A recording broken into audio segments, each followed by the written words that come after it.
Good morning বন্ধুরা, life ইসমাইলের আরেকটি নতুন ব্লগে তোমাদের সকলকে স্বাগত। আশা করি সবাই খুব ভালো আছো, সুস্থ আছো আর আনন্দে আছো। আর আমিও কিন্তু বেশ ভালো আছি। আজ সোমবার আর এখন বাজে মোটামুটি 5:30। এখন থেকে আমার ব্লগটা শুরু করলাম।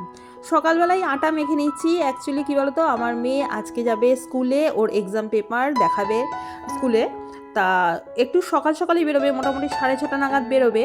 তা ভাবলাম যে কি খাইয়ে পাঠাবো, কারণ সকালবেলা তো আর ভাত খাইয়ে পাঠানো যায় না এত সকালে।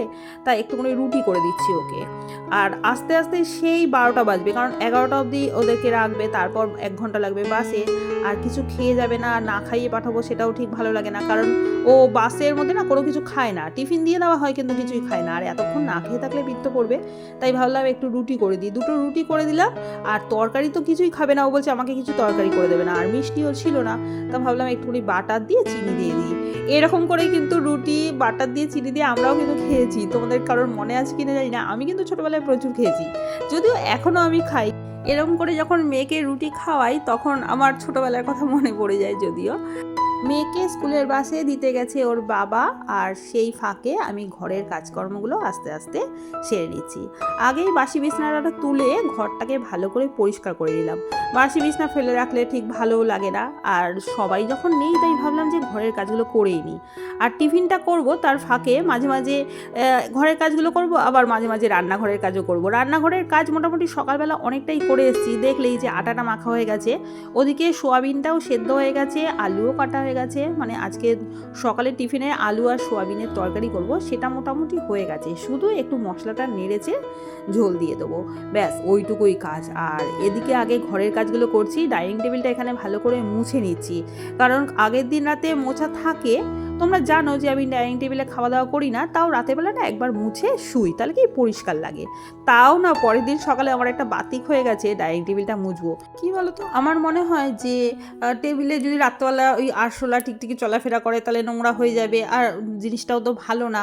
আর তার উপর জলের বোতল থাকে, তার উপর কী বলো তো, অনেক জিনিস আমাদের বাইরে থেকে কিছু একটা খাবারের জিনিস বা কিছু একটা জিনিস এনেই না ডাইনিং টেবিলে রাখা হয়। তার জন্য কি করি, আমি মোটামুটি মুছে রাখার চেষ্টা করি। আর দুপুরে মুছলাম কি মুছলাম না সেটা কোনো ব্যাপার না, কিন্তু ওই সকাল বা রাত্রে একবার করে মুছে নেওয়া হয়। তা ওদিকে ওই ঘরের কাজগুলো করে এখানে আমি করে নিচ্ছি হচ্ছে ওই চায়ের বাসনগুলো যে কটা ছিল সে কটা ধুয়ে রেখে এখানে পোস্ত করে নিচ্ছি। দুপুরের জন্য পোস্ত হবে, আর তোমাদের বললামই যে সকালে সোয়াবিনের তরকারি হবে। তা সেটা মোটামুটি হয়ে গেছে। এবার চলে এসেছি আমার ঘরে। ঘরে এখানে কতগুলো কাজ আছে আজকে, মানে অনেক দিন ধরে পেন্ডিং কাজ, সেগুলো করিনি। তা ভাবলাম যে একটু সময় আছে। অ্যাকচুয়ালি ও চলে গেছে বাজারে, মানে মেয়েকে স্কুলের বাসে দিয়ে সেই বাজারে চলে গেছে। তা ভাবলাম যে এখন একটু সময় আছে, রান্নারও সেরকম কিছু নেই, তা এখন এই কাজগুলো করিনি। আর মেয়ে না থাকলে না অনেকটা কাজ আমি করে নিতে পারি একসাথে। ও স্কুলে চলে গেলে আমি কি করি, অনেকটা কাজ করে ফেলি। তা আজকে এই কাজগুলো করছি। অ্যাকচুয়ালি কী বলতো, এই যে ছোট্ট একটা আলমারি টাইপের দেখছো, সেটা আমার মেয়ের ছোটোবেলায় তৈরি করা হয়েছিল। ও যখন ছোট ছিল তখন ওর জামা কাপড়গুলো না ওই বাস্কেটের মধ্যে রাখা হতো। তা আস্তে আস্তে বড় হচ্ছে, জামা কাপড়ের সংখ্যাও বাড়ছে, তা বাস্কেটটা আর ধরতো না। তা এরকম একটা ছোট্ট ওয়ার্ড্রপ করে দেওয়া হয়েছিল। তা এখানে ওর ছোটো ছোটো জামা কাপড়গুলো সুন্দর থাকতো। তা এই ওয়ার্ড্রপের মধ্যে না অনেক দিন ধরে অনেকগুলো জামা কাপড় পরে আছে, প্রায় 6-7 মাস হয়ে গেছে। এমন জামা কাপড় পরে আছে যেগুলো এখন আর ও পরে না। আর তার উপর ওখানটা একদম পুরো মেসি হয়েছিল। আর যে জামা কাপড়গুলো পরে সেইগুলো ওই ফাঁক করে ঢুকে এমন করে পড়ে আছে যে সেগুলোর কথা আমি ভুলেই গেছিলাম। এখন বার করতে গিয়ে দেখছি অনেক জামা কাপড় এমন আছে যে ওখানে রয়েছে, আমি ভুলে গেছি। তাই আমি একটু গুছিয়ে গেছি রাখছি। আর এই জামা কাপড়গুলো না, মানে যেইগুলো আমি বার করে রাখলাম সেগুলো আমি সবাইকে দিয়ে দিই, মানে যখন আমাদের ওই ঢাকিয়ালিরা আসে পুজোর সময় তাদেরকে দিয়ে দিই।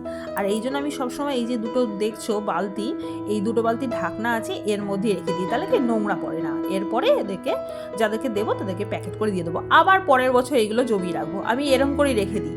তা মাঝে মাঝে আবার হাজব্যান্ডরা আবার তারাপীঠে যায় যখন, তখন এরকম নিয়ে যায়, সবার বাড়ি থেকে জামা কাপড় নিয়ে যায়, তা আমাদের জামা কাপড়গুলোও নিয়ে যায়।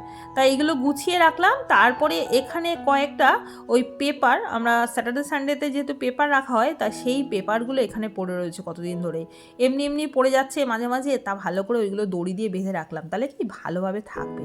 যেদিকে চোখ দেবো না সেদিকটা সবটাই দেখি অগোছালো হয়ে পড়ে থাকে। নিজেকে সব সময় চারদিকে চোখটা রেখে চলতে হয়, কোথায় কি অগোছালো হয়ে রয়েছে চোখের মধ্যে না সব সময় ওটা মাথার মধ্যে ঘুরতে থাকে। যাই হোক, ওদিকে তো কাজ হয়ে গেছে। তারপর বাজার থেকে দেখো প্রথম বছরে হিমসাগর আম এনেছে, আর এই আমগুলো কেটে খেয়ে তারপর আবার চলে এসেছি আমি ঘরের কাজে। আর এখানে ছোট্ট ছোট্ট দুটো প্যান্ট দেখো, এইগুলো হলো আমার মেয়ের একদম ছোটোবেলার জামা প্যান্ট। এইগুলো হচ্ছে আমার কাছে স্মৃতি। এইগুলো ওই যে ছোট্ট ওয়ার্ড্রপটা আছে তার ভেতরে কোন ফাঁকে পড়েছিল, অনেকদিন ধরেই পাচ্ছিলাম না। তা আজকে দেখো সমস্ত কিছু গোছাতে গিয়ে সমস্তটাই খুঁজে খুঁজে পেয়েছি। তা সেইগুলো আবার গুছিয়ে রেখে দিলাম। আর এখানে আমার কয়েকটা ওড়নাও রেখে দিলাম, যেই ওড়নাগুলো আমি কাজে লাগাই না, কিন্তু আমার মেয়ে ভালো কাজে লাগায়, ও একটু খেলাধুলা করে ওই ওড়না দিয়ে।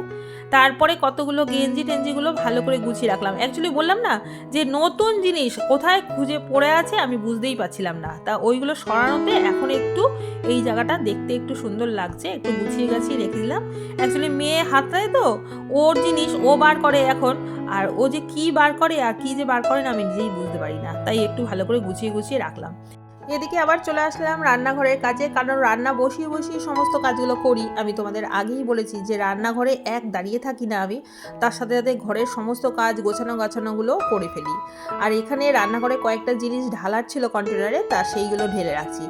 এইগুলো না আমি এই রান্না চলাকালীন সময়ে কাজগুলো করিনি, এই যে কন্টেনারে ঢালা এইগুলো করি। কারণ কি বলতো, এতে সুবিধা আছে কি, তুমি যখন কন্টেনারে ঢালছো তারপর কন্টেনারটা দেখবে একটা কাপড়ের টুকরো দিয়ে পরিষ্কার হয়ে যায়। আর তার সাথে কি বলতো, ওই যে নিচে কাউন্টার টপে কিছু হলেও একটু পরে, তো সেই কাউন্টার টপটাও একবারে মুছে নিতে পারি। তাহলে কি আলাদা করে আর আমাকে কাউন্টার টপও মুছতে হয় না, আর কন্টেনারগুলো আলাদা করে পরিষ্কার করতে হয় না, একবারেই দুটো কাজ হয়ে যায়। তাই এইগুলো ঢেলে ঠেলে এবারে রান্না শেষ হয়ে গেছে, রান্নাঘর পুরো পরিষ্কার করে চলে যাব একেবারে স্নান করতে। বন্ধুরা, আজকে ভিডিওটা চলাকালীন তোমাদের বলে রাখি যে তোমাদের যদি ভিডিওটা কিছু ভালো লাগে তাহলে প্লিজ একটা লাইক করো, একটা কমেন্ট করো, আর অবশ্যই করে একটা সাবস্ক্রাইব করো। আর বন্ধুরা, এর সাথে এটাও বলি যে তোমরা ভিডিওটা একটু পুরো দেখার চেষ্টা করো, কারণ স্কিপ করে দেখলে ভিডিওটায় কিছুই কিন্তু ভালো লাগবে না আর বুঝতেও পারবে না। কারণ আমি তোমাদের বলেছি ভিডিও চলাকালীন কিন্তু আমি প্রচুর টিপস, ছোটোখাটো টিপস দিয়ে থাকি। তাই তোমরা যদি স্কিপ করে দেখো তাহলে কিন্তু সেই টিপসগুলো মিস করে যাবে। এদিকে স্নান করে আমি চলে এসেছি এই একটা বোরিং কাজ করতে, যেটা করতে আমি এতটুকু পছন্দ করি না, কিন্তু কিছু করার নেই, আমাকে এই জামা কাপড়গুলো ভাঁজ করতে হবে। যাই হোক বন্ধুরা, আজকের মতো ভিডিওটা এখানেই শেষ করলাম। Tata, by.